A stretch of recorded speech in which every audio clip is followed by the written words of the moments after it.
سنة 72 الزعيم الليبي معمر القذافي كان بيزور مصر، وهو راكب الطيارة ابتدى يقرأ في جورنال الأهرام وشاف مقال لهيكل وكان مهتم بيه جدا.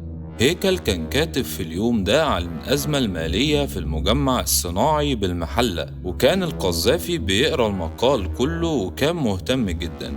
وبعد ما نزل القاهرة ووصل الاستراحة، أول حد قابله كان هيكل. القذافي سأله وقال له 300 مليون جنيه استرليني يحلوا مشكلة مجمع المحلة؟ هيكل قال له يحلوا وكفاية. هيكل قال له يلا بينا نروح للرئيس السادات. راحوا الاتنين لبيت السادات في الجيزة، وهناك ابتدت مفاوضات علشان يتفقوا على خطوات المساعدة المالية الليبية لمصر. والمفاوضات تمت ما بين الدكتور عبد العزيز حجازي وزير المالية وعبد السلام جلود رئيس وزراء ليبيا.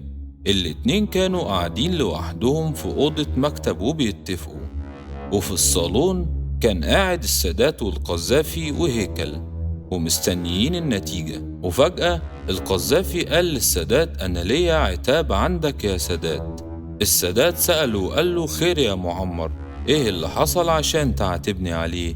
القذافي رد وقال جورنال الأهرام النهاردة فيه 4 صفحات كاملين عن إنجازات الشيخ زايد في الإمارات. السادات هنا بص لحسنين هيكل بصة اللي هو إيه الكلام ده؟ رد حسنين بسرعة وقال دي مجرد صفحات إعلانية. القذافي بصله بقرف كده وقال له لا لا، ده تمجيد في الرجعية يا هيكل. الرئيس السادات اتدخل على طول في الكلام علشان الحوار ده ما يطولش، وقال للقذافي يا معمر يا قذافي ده إعلان واضح ومفيش تمجيد ولا أي حاجة من الكلام اللي انت بتقوله ده، ودي مجرد صفحات مدفوعة لا أكتر ولا أقل يا عم معمر يا قذافي.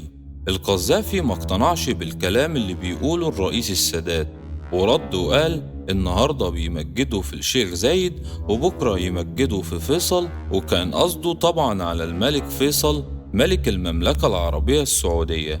السادات بصله وبرق له وراح قايم وقايل له معمر ما تغلطش في حق فيصل يا معمر، فيصل صاحبي وما تغلطش فيه أبدا.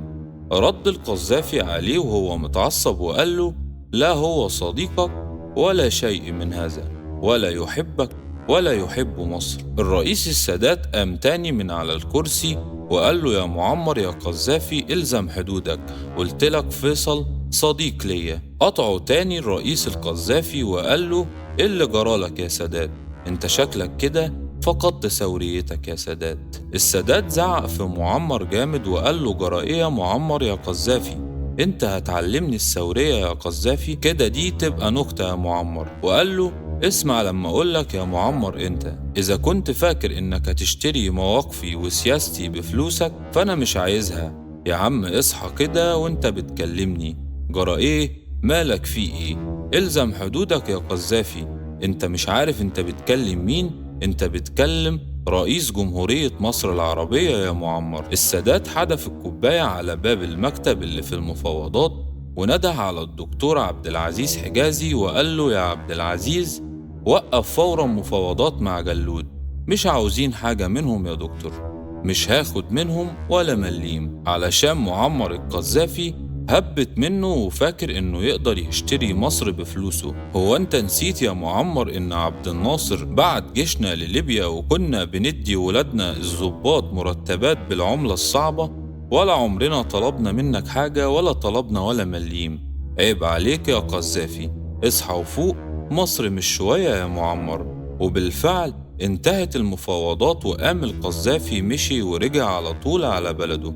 رحم الله الرئيس البطل محمد أنور السادات.